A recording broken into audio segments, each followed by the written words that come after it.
Meron pong isang eksperto na nagngangalang King Valex na nagsabi na si XRP ay posibleng umabot sa $1,000 pagsapit ng taong 2030.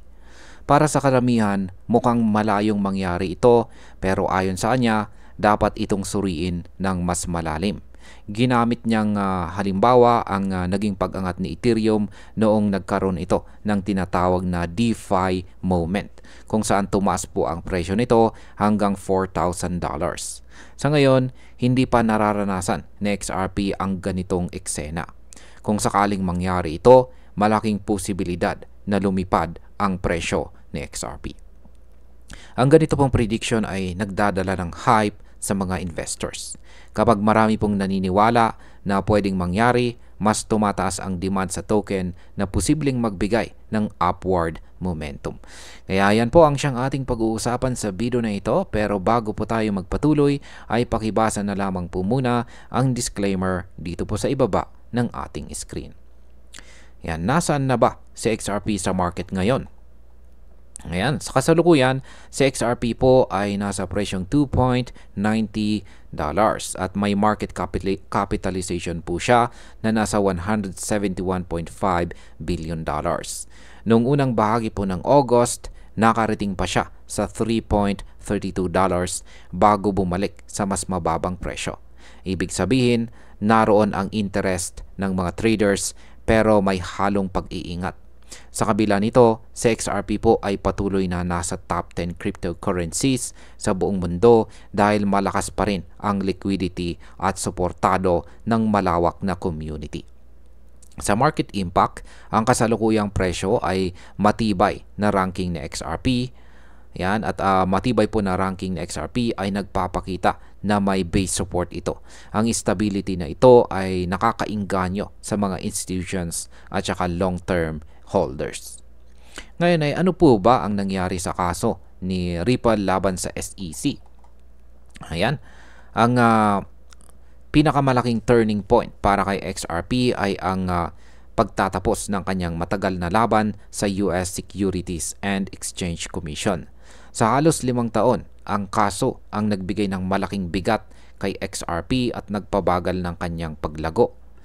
Ngunit ngayong August, pumayag na sina Ripple at SEC na tapusin ang kanilang appeals.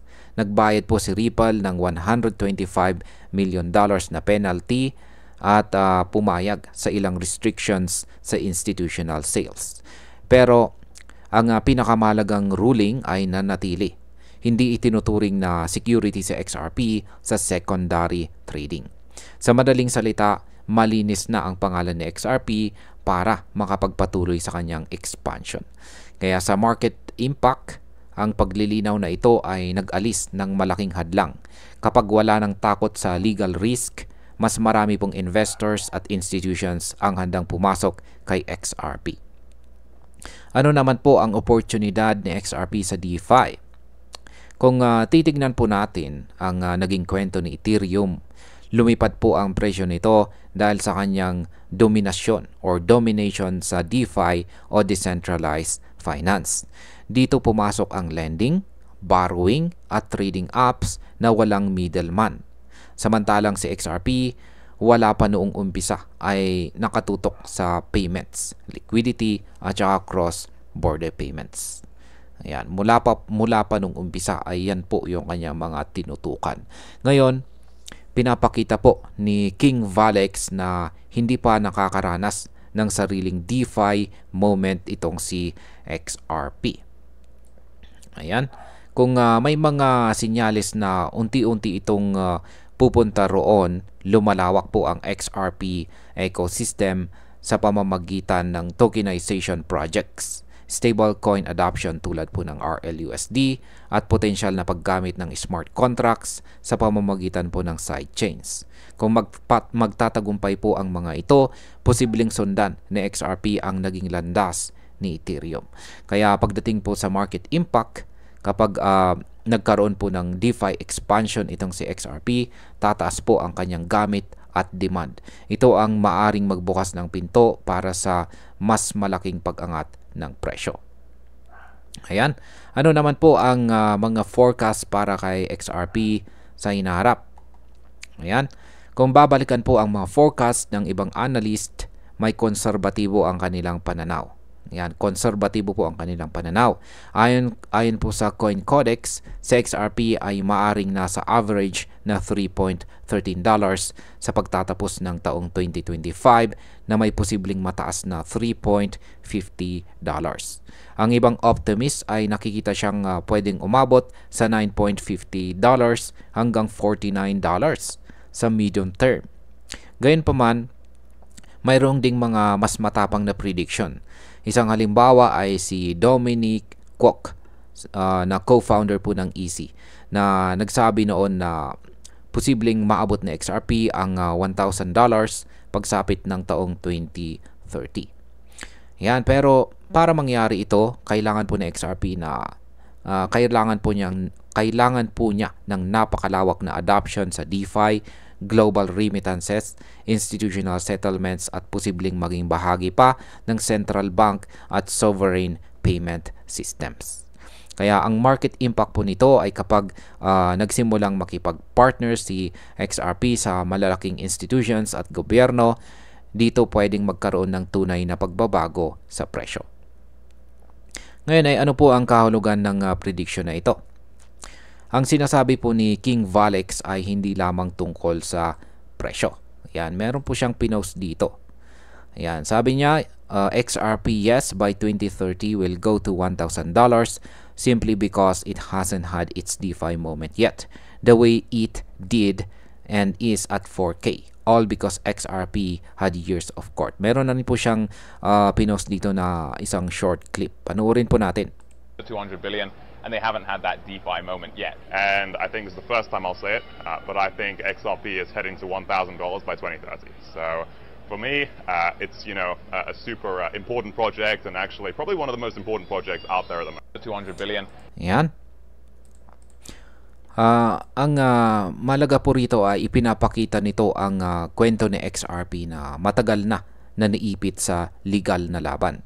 Ngayon na wala ng hadlang, mas nakikita ng mga tao ang kanyang tunay na potensyal sa pagsabay pa ng DeFi at saka tokenization projects. Mas paborable ang kapaligiran para sa kanyang paglago. Ngunit ang pag-abot po sa $1,000 ay nangangailangan ng sobrang bilis ng adoption at saka global financial integration. Kung hindi po ito mangyari, mananatiling isang malaking pangarap na mahirap maabot ito.